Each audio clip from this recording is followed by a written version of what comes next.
यहाँ पर बच्चों के साथ अनियमितताएं सामने आ रही हैं, उनके रिजल्ट में अनियमितताएं हो रही हैं, जहाँ 50% से लेकर इससे ज़्यादा बच्चे किसी एक सब्जेक्ट में फेल हो जाते हैं।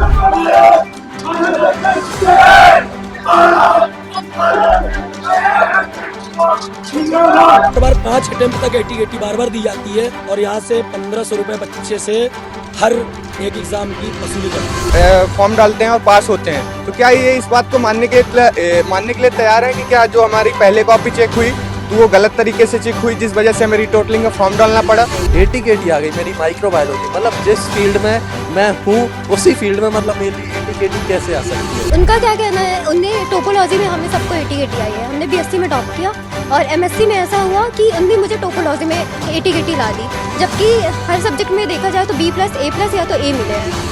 कॉलेज में आए दिन कुछ न कुछ धांधलियां सामने आती रहती हैं और छात्रों के आरोप लगातार प्रोफेसर या फिर यहाँ के डिपार्टमेंट के ऊपर लगाए जाते हैं। आज भी हमें ऐसे ही कुछ मामले में सामने आया है कि यहाँ पर बच्चों के साथ अनियमितताएं सामने आ रही हैं, उनके रिजल्ट में अनियमितताएं हो रही हैं, जहाँ 50% से लेकर इससे ज़्यादा बच्चे किसी एक सब्जेक्ट में फेल हो जाते हैं। अब देखते हैं कि आखिर होलकर साइंस कॉलेज क्या करता है, लेकिन मेरा सवाल ये है कि क्या हो रहा है इस देश की शिक्षा को, जहाँ बच्चा पढ़ना चाहता है, कुछ करना चाहता है, लेकिन उस कॉलेज में ऐसी धांधलियों में उसे फंसना पड़ता है और नेतागिरी और अपने आंदोलन करने के वजह से उनका कितना ज्यादा समय बर्बाद हो जाता है। प्रतिशत की जहां अटेंडेंस की ये लोग बात करते हैं तो ये खुद ही टीचर यहाँ पर मौजूद नहीं होते। आप अभी चले जाइए एकेडमिक ब्लॉक में, देख लीजिए कई ना कई क्लासेस खाली होंगी और जो टीचर स्टूडेंट यहाँ जब आ जाते हैं, इसके बाद टीचर्स को मैसेज आते हैं कि आज स्टूडेंट्स आज आपकी क्लास नहीं है, आज की आपकी लैब नहीं है, वगैरह वगैरह करके चीजें बताते हैं। क्या कारण बताते हैं? कोई कारण नहीं देते हैं। और मेन बात ये है कि पहले प्रैक्टिकल का अगर सिलेबस पूरा कैसे होता है? एक सब्जेक्ट की जो प्रैक्टिकल क्लासेस होती हैं वो 2 दिन की लैब लगेगी, ठीक है, एक ही दिन में 3-4 हो जाएंगे एक्सपेरिमेंट आपके कंप्लीट। अभी तक मैं 6 सेम का स्टूडेंट हूँ, कोर में एक भी प्रैक्टिकल नहीं हुए हमारे, ठीक है, कल पहला करवा रहे तो उसमें से वो फेल हो गया था, ठीक है, और हमारे ये बोला जा रहा है कि अप्रैल लास्ट में, मई को शुरुआत में मेरा एग्जाम है, ठीक है, अभी तक एक भी प्रैक्टिकल नहीं हुआ, 10 एक्सपेरिमेंट है। अच्छा। हाँ, अभी तक कुछ नहीं हुआ। और मेन बात यह प्रैक्टिकल पे जो फीस लेट, जो नॉर्मल प्रैक्टिकल नहीं दे पाता था स्टूडेंट, उससे लेट फीस 250 रुपए लिया जाता था, लेकिन अभी 2200 रुपए लेके इनसे प्रैक्टिकल फीस ली जाती है। क्या चल रहा है ये इन बच्चों के भविष्य के साथ? ये है कि इनके अगर इनका एक बार टाइम टेबल आ जाता है तो महीने में 2 बार 3 बार टाइम टेबल चेंज, ये टीचर चेंज हुआ, ये टीचर चेंज हुआ, टीचर भी चेंज होते हैं? टीचर 3 बार। असिस्टेंट प्रोफेसर्स नहीं है क्या? गेस्ट टीचर्स हैं? गेस्ट टीचर्स हैं, कुछ हैं असिस्टेंट प्रोफेसर, लेकिन ज्यादातर गेस्ट फैकल्टी है, लेकिन उनको तुरंत 2-3 दिन में टाइम टेबल चेंज कर दिया। नेट जेआरएफ में एक सबसे बड़ा आंकड़ा सामने आता है कि नेट जेआरएफ देने वाले बच्चे भी कई सारे हैं जो अनएम्प्लॉयड रह जाते हैं, बेरोजगार रह जाते हैं क्योंकि वैकेंसी नहीं निकालते। वहीं कॉलेजों के ये हालात हैं कि यहाँ पर प्रोफेसर जो बनाए जा रहे हैं वो गेस्ट टीचर्स हैं, असिस्टेंट प्रोफेसर्स की यहाँ वैकेंसी नहीं निकाल रहे। नहीं, बिल्कुल नहीं निकाल रहे हैं। और मेन बात ये है कि जो हमारे टीचर्स हैं वो हमारे साथ ही, अभी जैम के पेपर हुए, जैम के टीचर मिले थे, जैम में मिले थे, अभी सीयूटी के होंगे, कुछ सीयूटी के भी देंगे, गेट के भी होंगे, उसमें भी साथ में मिलेंगे, सारी चीजें होती हैं इस तरह की। मैं एमएससी बॉटनी का स्टूडेंट हूँ और मेरा एक दोस्त है जिसको उसमें मतलब 2 सब्जेक्ट, इसके पहले 4 सब्जेक्ट होते थे, अभी जो है तो 2 सब्जेक्ट है बॉटनी में, और उसको दोनों के दोनों सब्जेक्ट में एटीकेटी आई है। तो मैम ये ऐसा हो ही नहीं सकता, उसने बीएससी हॉर्टिकल्चर से किया है और बीएससी में अच्छे खासे परसेंटेज उसके रहे हैं, तो मैम एक में देते तो बात अलग है, मुझे भी एक में आई है, बट उसको दोनों दिया है। मैम एग्जाम दिया है, प्रैक्टिकल दिया है, वो रिकैलकुलेशन की बात कर रहे हैं, तो आप लोगों ने कुछ बात करी उस पे? मैम उसके बारे में बात नहीं की, लेकिन मैम आगे ऑप्शन भी नहीं दे रहे वो लोग की रीचेकिंग, कुछ भी ऑप्शन नहीं दे रहे मैम, कुछ भी नहीं मैम। तो इसके आगे उन्होंने बताया भी नहीं कि हमने बात की, तो बोले कि मतलब अगर एटीकेटी पास करानी है फिर मैम वही 1500 और 2 की 1500, मतलब एक की 1500 में। और मैम ये सोचिए कि एमएससी में वो सर ने कहा कि अभी आप रीचेकिंग या रीटोटलिंग का फॉर्म डाल दो और मतलब आप पास हो जाते हैं। तो यदि हम रीचेकिंग और रीटोटलिंग का फॉर्म डालते हैं और पास होते हैं, तो क्या ये इस बात को मानने के लिए तैयार है कि क्या जो हमारी पहले कॉपी चेक हुई तो वो गलत तरीके से चेक हुई, जिस वजह से हमें रीटोटलिंग का फॉर्म डालना पड़ा? जो अभी नए सत्र का रिजल्ट आया है इसमें 50% बच्चों को एटीकेटी दी गई, और बच्चों को एटीकेटी दी जाती है, ठीक है, अगर उन्हें नहीं लिखा एटीकेटी दी गई, लेकिन उनको 4 बार 5 अटेम्प्ट तक एटीकेटी बार दी जाती है और यहाँ से 1500 रुपए बच्चे से हर एक एग्जाम की वसूली करते हैं। और बच्चे के पास कोई ऑप्शन भी नहीं है। इनने रिवल का भी फॉर्म बंद कर दिया है कि बच्चा अपनी कॉपी दोबारा चेक करवा सके, वो भी कोई ऑप्शन नहीं। एक बार कॉपी चेक हो गई, फेल हो गया तो फेल है। कितने समय से हो रहा है? ये अभी इस सेमेस्टर से ही, इस सेमेस्टर ही रिजल्ट यहाँ का बहुत खराब आया है। पिछले भी कई सेमेस्टरों में रिजल्ट खराब आया है, पर फिर उसके बाद इनने रिवल का फॉर्म पिछले सेमेस्टर तक चालू था, बच्चों ने रिवल डाला और वो पास हो गए। जी, आप अभी बोल रहे थे कि 9.2 CGPA आपका लगभग आ रहा है। बीएससी में हम टॉपर थे, मतलब हम सभी बच्चे टॉपर थे सही मायने में बताए तो। बीएससी में हमने बहुत अच्छे परफॉर्मेंस दिया है, एमएससी में भी क्लासेस जाते थे। ऐसी बात नहीं है कि एमएससी करने वाला बच्चा सिर्फ एमएससी कर रहा है, नेट जेआरएफ कर रहा है।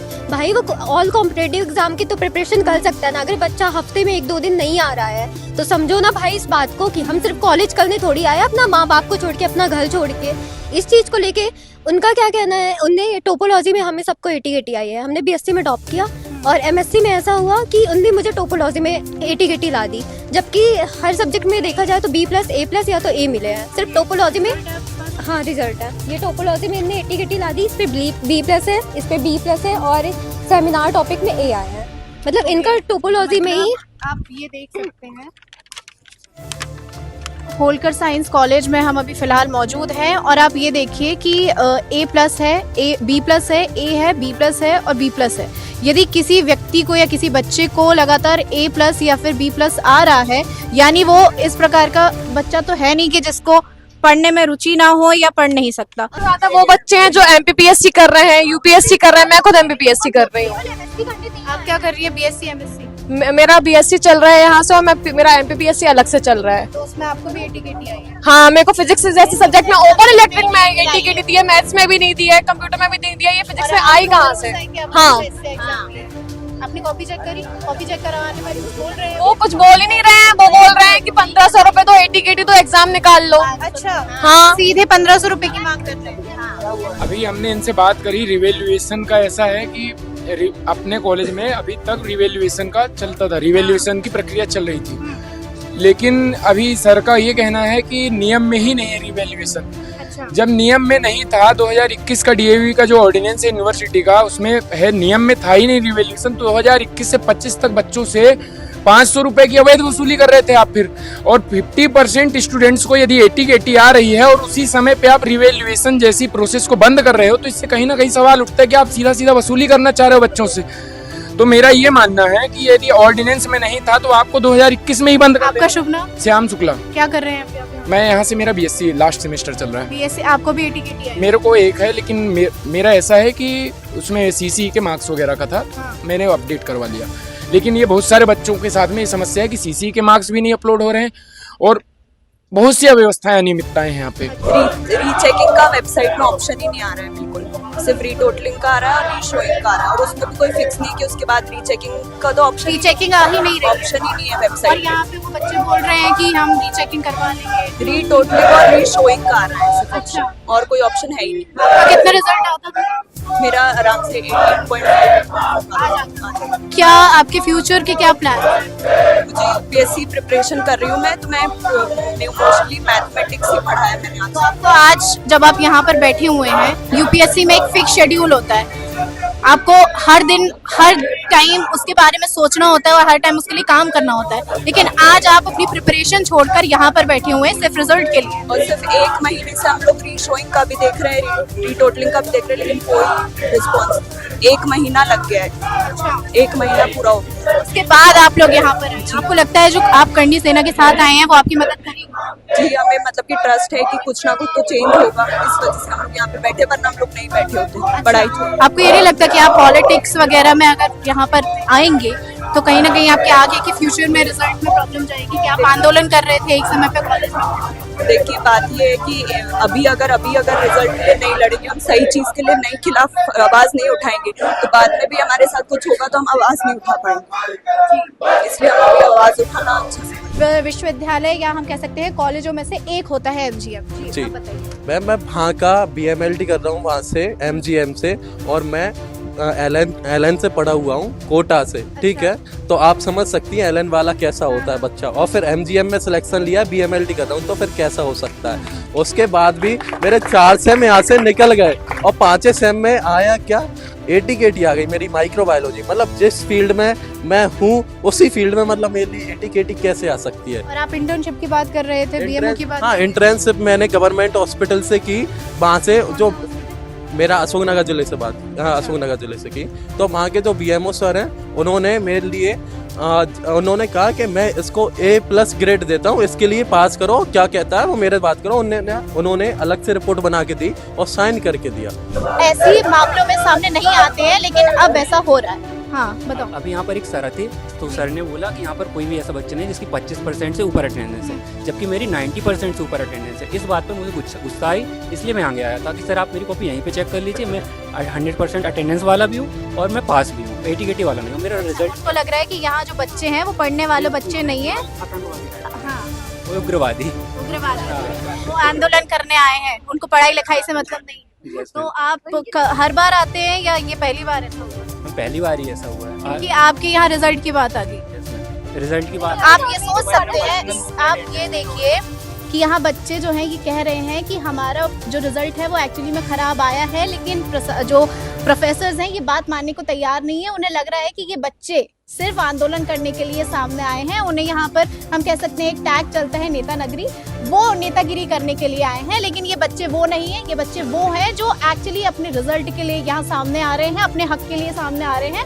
और एक आप संविधान में जब बात करते हैं तो हमारे पास आर्टिकल कई सारे हैं और फंडामेंटल राइट्स भी हैं जो हमें ये बताता है कि हमारे पास हक है हमारी आवाज उठाने का। और आर्टिकल 19 हमें फ्रीडम ऑफ स्पीच की पूरी जानकारियां देती है। और ये वही बच्चे हैं जो इस आर्टिकल के साथ चल रहे हैं, उस अनुच्छेद का साथ चल रहे हैं। लेकिन उसके बाद यदि आप देखें तो प्रोफेसर्स की बात सुनकर ऐसा दिमाग हिल रहा है कि अगर बच्चे अपनी बात रखने आते हैं तो आप उनकी बात सुनने के बजाय उन्हें ये बोल के भगा देते हैं कि 25% आपकी अटेंडेंस नहीं है। पहले भाई साहब आप चेक तो कीजिए, आप अपनी रिसर्च पूरी करके आइए, उसके बाद किसी और पर आरोप प्रत्यारोप कीजिए। लेकिन यहाँ ऐसा लग रहा है कि प्रोफेसर्स के द्वारा बहुत ज्यादा अनियमितताएं की जा रही हैं। अरे हर बार सर आ रहे हैं, हमारे स्टेटमेंट चेंज हो रहा है। प्रोफेसर से बात करते हैं तो वो कहते हैं कि हम शो नहीं करेंगे, हम देखते हैं। अगर देखो ये पूरी प्रक्रिया है, पूरी प्रक्रिया के अधीन आए, इनको कॉपी शोइंग का अधिकार है। हमारा प्राध्यापक बैठेगा, इनके पेरेंट्स बैठेंगे, इनकी तरफ से ये प्राध्यापक कोई लाना चाहते हैं तो उस प्राध्यापक को लें जी और आमने सामने बैठ के बात कर लें। कितना समय आज आप समय बताइए,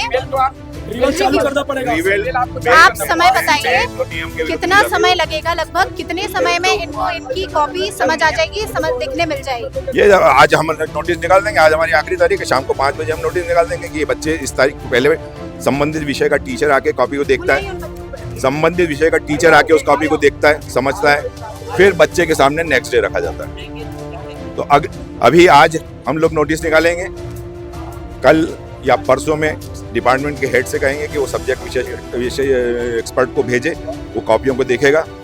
1-2 कॉपी होगी तो तुरंत हो जाएगा, पर यदि बल्क में कॉपीज हैं तो उसमें टाइम लगेगा। तो सर इसका आपको क्या लगता है, क्या सोल्यूशन है यदि ऐसी ही सिचुएशन आती रही वैल्यूएशंस के थ्रू और यहाँ पे जो मिसकम्युनिकेशन हो रहा है? बिल्कुल मिसकम्युनिकेशन नहीं है। आपने अभी बोला वैल्यूएशंस और यहाँ पर जो एग्जाम के जो प्रोफेसर्स हैं ये 2 अलग-अलग एक्सपेक्टेशन रख सकते हैं, आपने अभी बोला। लेकिन इसकी सोल्यूशन क्या है? यदि देखिए वैल्यूअर्स के हिसाब से या तो फिर कॉलेज में पढ़ाया जाए कि जिसके हिसाब से वो वैल्यूअर किस तरीके से कॉपी चेक कर रहा है, कितना एडवांस लेवल पे चेक कर सकता है, आपको मालूम पड़ेगा जी। लेकिन देखिए अगर ATKT आती है, वो बच्चा बोल रहा है मैं 5 दिन सो नहीं पाया, खा नहीं पाया, कोई भी बच्चा होगा, अगर 96% वाला बच्चा होगा ना सर, तो मैं सही बताऊं तो वो बच्चा एक्चुअली उसको अफेक्ट करेगा उसके एग्जाम में। यदि ATKT है, अगर आगे चल के अगर कोई गवर्नमेंट एग्जाम है ना, 100% सहमत। हाँ, यदि वो पूरा रिजल्ट यदि कई बच्चों से मैं दिखा रहा हूँ, ये कल इसने रिसोइंग का भरा 500 रुपए, 400 रुपए इसने भरा रिटोलिंग का, 900 रुपए तो आपने लूट लिए टॉपर बच्चे से, लूटने के लिए लूट लिए। 200 रुपए है कहाँ, 500 200 रुपए है, 500 रुपए कहाँ है? ये लो ना आप, आपने 800 रुपए तो ले लिए बच्चे से, क्यों लिया आपने 800 रुपए? उसको पता को पास जाएगा, टॉपर बच्चा है, 95% का बच्चा है, 800 क्यों भरवाया आपने? वो पास हो जाएगा तो आप रिटर्न कर दोगे क्या? हाँ रिजल्ट रिटर्न करोगे, हार दिया। देखा कि हमने कई सारे छात्रों से बात करी, उनकी एक प्रॉब्लम सामने आ रही है कि उन्हें AT-KT आखिर किसी एक विशेष सब्जेक्ट में ही क्यों आ रही है, जब वे अच्छा लिख रहे हैं, डंकी की चोट पर ये कह रहे हैं कि हम बहुत अच्छा लिख रहे हैं। वही जब प्रशासन से बात होती है, कॉलेज के प्रशासन से बात की जाती है, तो वे ये कहते हैं कि हम अच्छे से कार्यवाही कर रहे हैं, आगे भी रिवैल्यूएशन एंड रीटोटलिंग आगे होगी। लेकिन मेरा सवाल अब भी यही है कि आखिर बच्चों को AT-KT क्यों आ रही है और इतनी बड़ी तादाद में कैसे आ रही है? क्या प्रशासन, क्या कॉलेज अच्छे से, प्रोफेसर जो है यहाँ पर एक वैल्यूअर्स की बात भी की जा रही है, क्या इनके बीच तालमेल सही नहीं बैठ पा रहा है? क्या ये चेकिंग अच्छे से नहीं हो पा रही है? क्या जो बच्चों को शिक्षा प्राप्त होनी चाहिए एक कॉलेज के माध्यम से वो नहीं हो पा रही है, जिसकी वजह से इन्हें AT-KT वैल्यूअर की चेकिंग करने पर आ जाती है? सवाल बहुत बड़ा है, क्योंकि ये सवाल है शिक्षा का, लेकिन इसका जवाब कब मिलेगा ये हम तय नहीं कर सकते। ये तय करेगा हमारा प्रशासन, हमारी कार्यवाही करने वाले जो लोग अंदर बैठे हुए अधिकारी बैठे हुए हैं वो। लेकिन हमारी बस कामना ये है सरकार से और लोगों से कि यदि कॉलेजों में इतनी बड़ी धांधलियां हो रही हैं पैसों के नाम पर, बाकी AT-KT के नाम पर बच्चों के भविष्य के खिलवाड़ के साथ, बच्चों का भविष्य के साथ खिलवाड़ किया जा रहा है, तो आप इस पर कार्य क्यों नहीं करते? आप चुपचाप क्यों बैठे रहते? क्योंकि ये मामला छोटा नहीं, बहुत बड़ा है। धन्यवाद। आप देख रहे हैं बतंगड़, मैं हूं श्रुति जैन, कैमरामैन नमन जादू के साथ।